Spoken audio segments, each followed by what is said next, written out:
Our sponsors like Financial, visit them online at ehfinancial.com. Sponsor us and we'll promote you on the show too. Email info@crowncitynews.com to learn more. Now for the Morning Buzz, the press secretary, Sean Spicer, on the hot seat. Big gaffe with what he said. Yeah, because Spicer, who's the press secretary, compared Bashar al-Assad to Hitler, saying that Hitler was really bad, but even he didn't use chemical weapons. But we forgot they had the chambers. Yes. So we have Scott McAfee here to debate that issue with us. Well, look, the fact of the matter is Hitler didn't use chemical weapons in warfare. As a matter of fact, he himself was a victim of chemical weaponry during World War I. So that was a line that even Hitler wouldn't cross. And you're right in terms of, yes, people were gassed. Obviously, the Jews were gassed in concentration camps. But look, let's back up. It's a pretty big gaffe, right? Well, I mean, was it a gaffe? Yes. But here's what we need to realize. Those are not press conferences anyways, in my opinion. I mean, let's call a spade a spade. Are they really press conferences?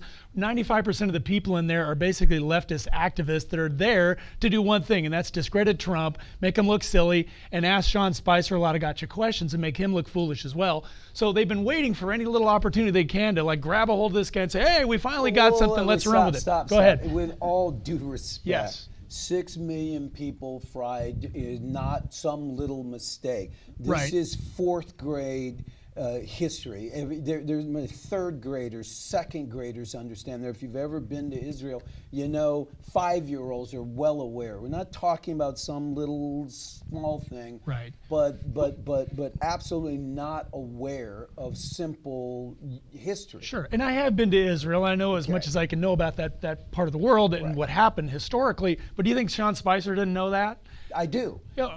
I think he's demonstrated. I don't think he was fast enough on his feet. He thought about something, he didn't think it through. It happened, it's out there. But what the problem is, he became a bigger story than the president. Sure. And that should never happen with a staff. Okay, but why or how did he become a bigger story than the president? Again, you have an activist press conference. They're there on a mission. It's not to report the news. It's to make Sean Spicer look silly. Well, so they got an opportunity. And granted, he gave him the meat. Okay, well, right. I think the other piece is how he immediately stepped in, apologized. He wasn't going to take a misstep for saying, excuse me, but he said, I messed up. Sure. Well, and again, the question I would ask you too, do you accept that apology? Was that good enough, or what's he supposed to do? No, I don't think that it was good enough. I think that we need somebody in that position who rises to the intellectual job, to the job at hand.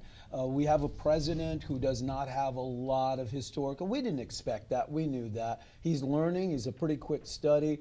But I think this was a real insult to someone who the president said was our most important ally.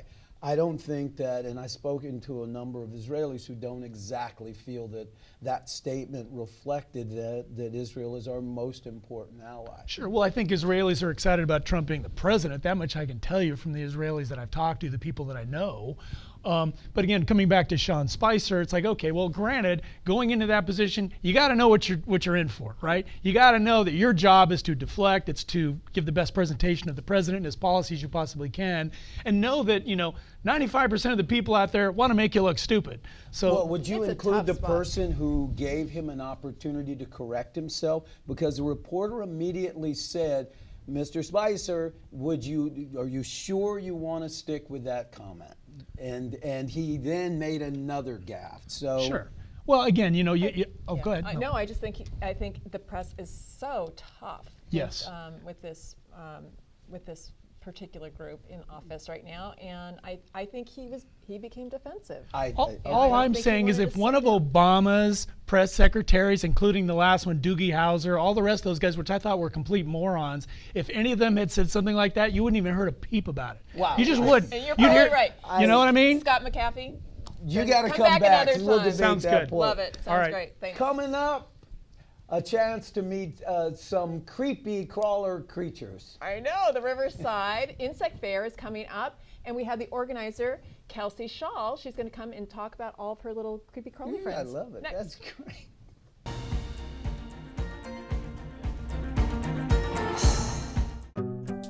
Today my bike got a flat tire. I should be sad, but I'm not, because 6 months ago, I went to Pasadena Federal Credit Union and emptied my piggy bank into their Coinstar machine. I put the money in my kids' club account, and they even gave me a Sammy Rabbit book to remind me to save my money.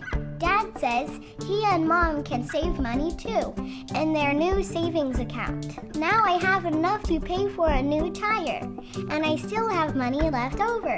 It feels good to do things myself. Thank you, Pasadena Federal Credit Union.